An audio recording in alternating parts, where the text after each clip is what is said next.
Thank you, everybody, for coming to the Aaron Torres Podcast YouTube page. I do have one quick favor before we get to the video that you came here for, and that is very simply this. You see that little red subscribe button below this video?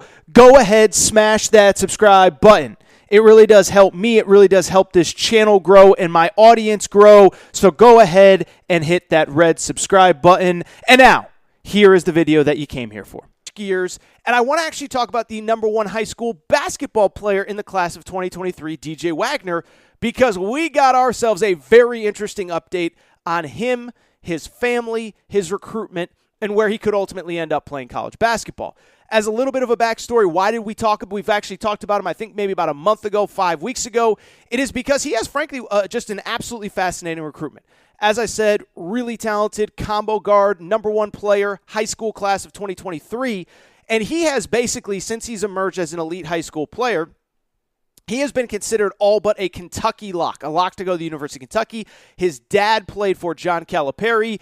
His dad, DeJuan Wagner, was really the first one and done that John Calipari had. DeJuan went to the NBA, unfortunately had an illness. His NBA career was cut short. And when John Calipari saw that, it kind of created the ethos for who he is as a coach now. Get my players in, get them to the NBA as fast as possible. Nothing's guaranteed. And DeJuan and John Calipari have always had this incredible relationship, and it was always deemed that it was all but a certainty that his son would end up playing at Kentucky. There was, of course, one notable exception that could possibly potentially happen in which DJ did not play for John Calipari at Kentucky, and it was this. It was if Kenny Payne, the former Kentucky assistant, NBA assistant coach over the last couple of years with the New York Knicks, if he ended up getting the Louisville job. That is because while DeJuan is DJ's dad, Milt is DeJuan's dad and DJ's grandfather, and Milt is essentially best friends with Kenny Payne.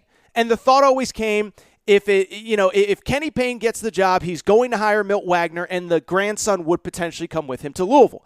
So that is what the talk has been behind the scenes in basketball recruiting for months now.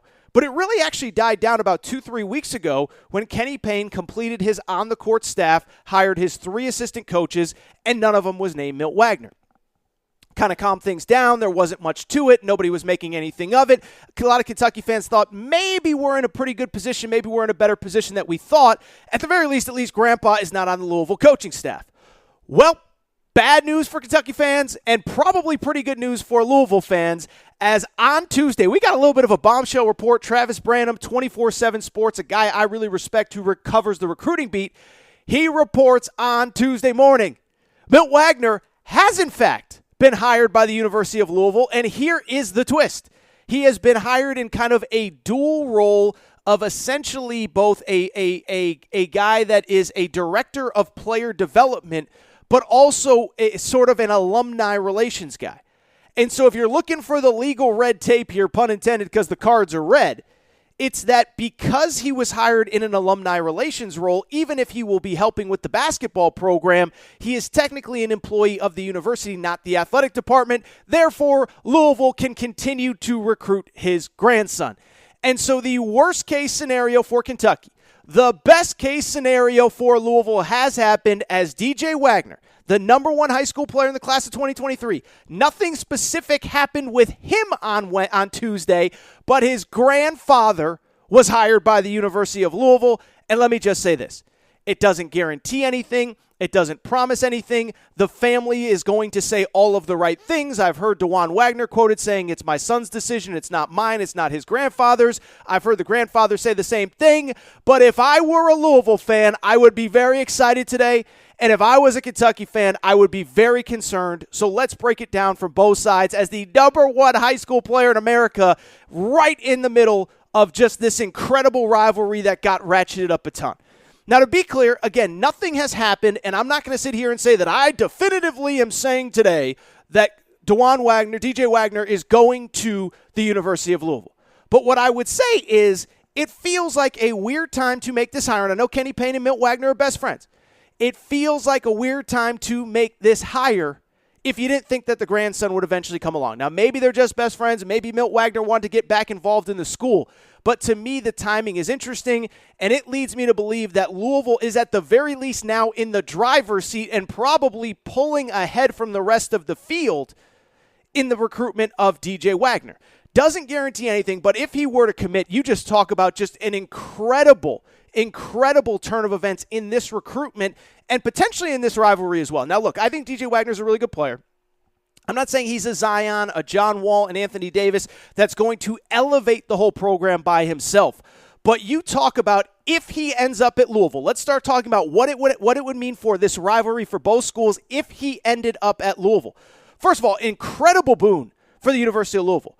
We talked a lot about Kenny Payne maybe about 2.5, 3 weeks ago with the Amani Bates situation. I still believe Amani Bates will ultimately end up at the University of Louisville. I went on my buddy Nick Coffey's radio show about maybe a week or so ago, and we talked about the fact that he'll probably end up there. This is the process. This is how Amani Bates works. But everything I said about Amani Bates at the time, I think will apply to DJ Wagner should he commit to Louisville as well. Huge win for the school, huge win for Kenny Payne, and it really just helps in every way possible. One, we all know that good players like to play with other good players, right? So to me, it probably helps Louisville in the high school class of 2023. DJ Wagner can bring other good players with him. But beyond that, it just creates this perception that Louisville is this place that you can come, elite high school players, play in the ACC, play against Duke, play against North Carolina, be on this major stage, and then go to the NBA. And that's why this is so important because, look, even when Louisville was good under Rick Pitino, it's not as though they were a conveyor belt of NBA players, but the best high school players in America, they want to go to the places that they know can get them to the NBA and prepared as fast as possible. It's why Kentucky has been a factor in recruiting forever. It's not because John Calipari has any amazing spiel, but you look at the NBA, you can't turn on an NBA playoff game without Tyler Hero, Tyrese Maxey, Devin Booker, Jamal Murray, Karl Anthony Towns. You go on and on. That's John Calipari's sales pitch. It's go watch the NBA playoffs. My guys are playing all the time. It's the same with Duke and the guys that they've put in. I think it's what's starting to happen at Arkansas now, where you're starting to turn on these NBA playoff games. Moses Moody's getting run. One of the Martin brothers who played for Eric Musselman at Nevada is getting run. Pretty soon we're going to have even more Arkansas guys in the NBA. But at the end of the day, the best players want to go to the places that they know that they will be developed into NBA players, and that is what Louisville instantly becomes if they get this kid, because he will be an eventual lottery pick. And you talk about a potential paradigm-shifting moment for that entire program. That is what DJ Wagner's commitment would mean if it does happen. Now, for Kentucky, I just got to say this. I'm actually starting to feel a little bit bad for John Calipari because if you think about, now I know nobody outside, I don't think anybody feels bad for John Calipari. Kentucky fans are frustrated. Nobody else likes him. But it's hard not to feel a little bit bad for John Calipari because this is really the third or fourth incident where you felt like you were in pretty good shape for an elite high school player and something kind of at the last minute screws everything up, right? We've talked about Shaden Sharp, the number one high school player in the class of 2022. We'll get back to him in a minute. But the Shaden Sharp followed by DJ Wagner would absolutely be crushing, especially when you think about everything that has happened over the last couple of years for John Calipari. If you think about the current landscape of Kentucky, why have they not been able to get over the hump? It's because they haven't gotten those truly elite of the elite of the elite of the elite players, those 2, 3, 4 high school players a year that can put a program on their back and elevate them. Like I said, they got them early in the Calipari regime with Anthony Davis, with John Wall. Brandon Knight was great the one year that he was there. They haven't had those guys over the last couple years. But it's certainly not for lack of trying. And if it weren't for a couple bad breaks, they might have gotten like literally 4 out of the last 5 or 6 number one high school players in America. Kentucky fans all know this, but you go back to 2019. 2019, James Wiseman was the number one high school player in America, and it appeared as though he was like all but a lock for the University of Kentucky. John Calipari, in many ways, reshaped his entire recruiting philosophy for James Wiseman. For years, Calipari would wait and wait and wait, and he would never offer, and he would get in too late, and kids would already have relationships with other schools. The second that they could legally start contacting and following and recruiting James Wiseman, they did. And it seemed like he was destined for Kentucky, and it seemed like there was only one scenario that James Wiseman wasn't going to end up at Kentucky. If his high school coach, Penny Hardaway, got hired at Memphis, but that couldn't happen because Tubby Smith just got hired, and he's going to be fine. Year 2, Tubby Smith, things start to go bad. Part of it was because Penny froze out all the good players, wouldn't send the best high school players from Memphis to the University of Memphis. Penny gets the Memphis job. James Wiseman doesn't come to Kentucky. Whew, tough break for Calipari. Oh, what happened in 2020? Well, in 2020, the number one player was Cade Cunningham. And to be clear, pretty early on in the process, Mike Boynton hired Cade Cunningham's brother to be an assistant coach at Oklahoma State. I only bring it up to say that if you remember, though, Cade Cunningham was adamant, because I remember talking about this on the podcast. I remember talking to Cade about it. I talked to Cade Cunningham about it over the course of the summer before his senior year. And he said, look, just because my brother is hired, my recruitment is open. I am interested in other schools. Takes a visit to North Carolina. Takes a visit to the University of Kentucky. And Kentucky fans know this, but there was a report, there was a belief that on his trip to the University of Kentucky, he made a silent commitment to the school. Now, only a handful of people know this. I don't know if that's actually 100% the truth or not. I've seen some people report it as fact. I don't know if it's actually fact or not. But there was a belief that Cade Cunningham committed to Kentucky at his recruitment. Then, of course, a few weeks later, emotions died down. And then all of a sudden, he says, you know what, I'm going back with my brother. I'm going to Oklahoma State. And we know how awesome he was at Oklahoma State. So that's 2 in 2 years in 2019 and 2020. Then in 2022, you signed the number one high school player, Shaedon Sharpe. We've talked about a million times. He comes to Kentucky and never plays a game. And now you're looking at the possibility of 2023's number one player was a Kentucky lock forever and ending up at the University of Louisville. Again, nothing is official.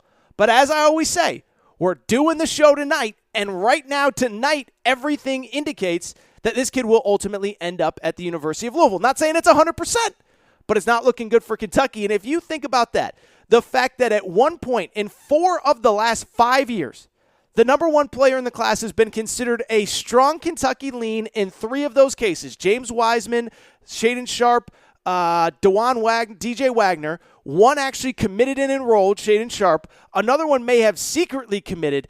4 players were considered leans. 2 of them, by the way, if this weird confluence of events doesn't happen, if James Wiseman's high school coach doesn't get hired at Memphis, if Kenny Payne doesn't get hired at Louisville, both those guys probably end up at Kentucky. So I don't mean to make this just a Kentucky segment, but it's hard not to feel bad for John Calipari. I mean, this guy cannot catch a break. All of this coming, by the way, off of the 2021 season, the worst season in school history, the 2022 season, where, of course, they had the worst NCAA tournament loss in school history.